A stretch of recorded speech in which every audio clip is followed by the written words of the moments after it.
O Estado de Excelência está de volta e o tema no programa de hoje é reforma trabalhista. E para falar sobre as mudanças mais relevantes para o comércio, conversamos com Rafael Arruda, gerente jurídico da FEComércio Santa Catarina. A lei que aprovou a reforma trabalhista, que passa a vigorar a partir de novembro, ela trouxe uma série de mudanças que são relevantes para o comércio. A principal delas é a prevalência do negociado sobre o legislado, que vai garantir que as entidades sindicais e as empresas e empregados possam negociar benefícios e situações que trazem a possibilidade de empregadores e empregados, juntamente com as entidades sindicais, negociar situações novas, situações que tragam benefícios para ambas as partes e que podem incrementar a produtividade, melhorar aí o desempenho dos trabalhadores, melhorar a atividade das empresas e, logicamente, respeitando alguns limites constitucionais que estão previstos na lei, mas que permitem também alguma negociação dentro desses parâmetros. Algumas situações, como eu mencionei, previstas na Constituição, como salário mínimo, como período mínimo de férias, não vai ser permitido negociar, não vai poder haver modificação em relação a isso. O período de férias ele vai poder ser fracionado, vai poder haver uma negociação sobre o fracionamento, mas o menor prazo de férias a ser concedido ao empregado é de 30 dias. Isso não pode ser modificado.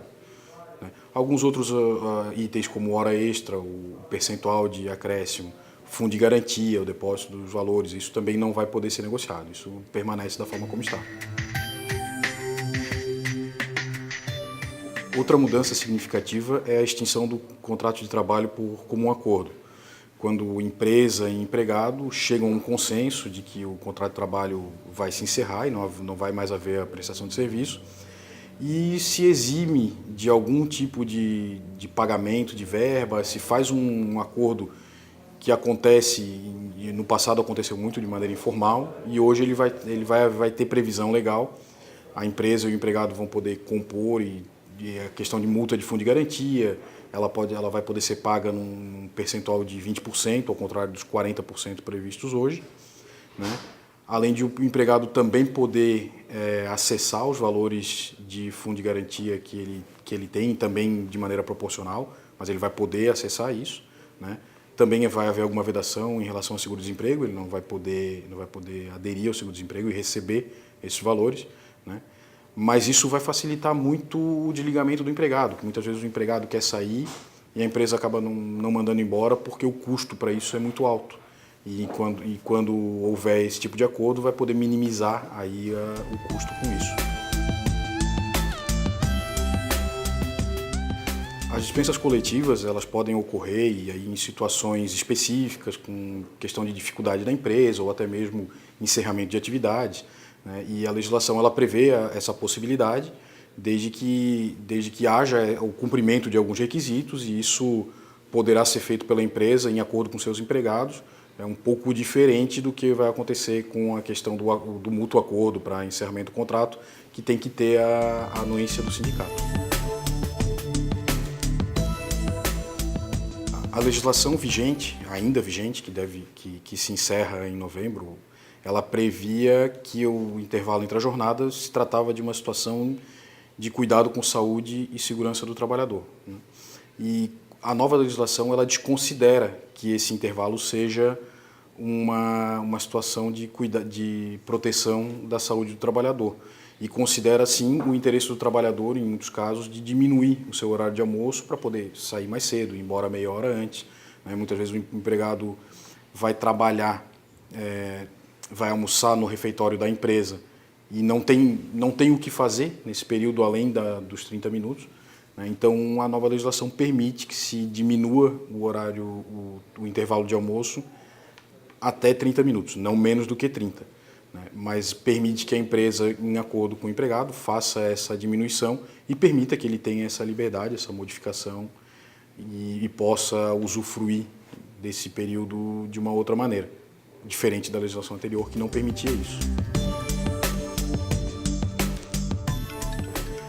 A jornada de trabalho não foi modificada pela nova legislação. Ela continua sendo jornada de 8 horas diárias e 44 semanais.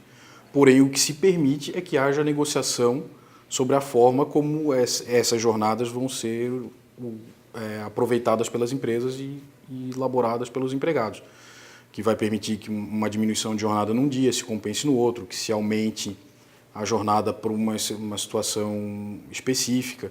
Então, a negociação vai tratar a jornada, mas a jornada semanal continua sendo de 44 horas e a jornada diária continua sendo de 8 horas.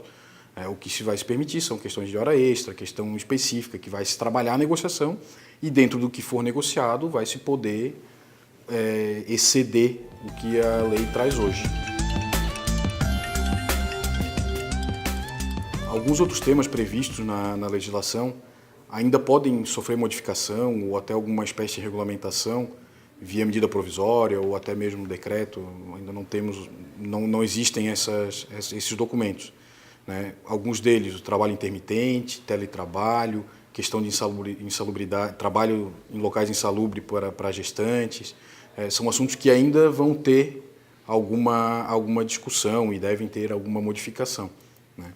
Mas o ponto-chave que tem sido muito valorizado pelas entidades e nós entendemos ser muito importante para o comércio é a questão da flexibilização das normas, a possibilidade de se negociar e que aquilo que for negociado entre empregador e empregado, por suas entidades ou diretamente, prevaleça e seja aplicado no dia a dia das empresas e que as relações de trabalho possam ser adaptadas a essa modernização. Isso é muito importante para que haja produtividade e melhora de rendimento nas empresas.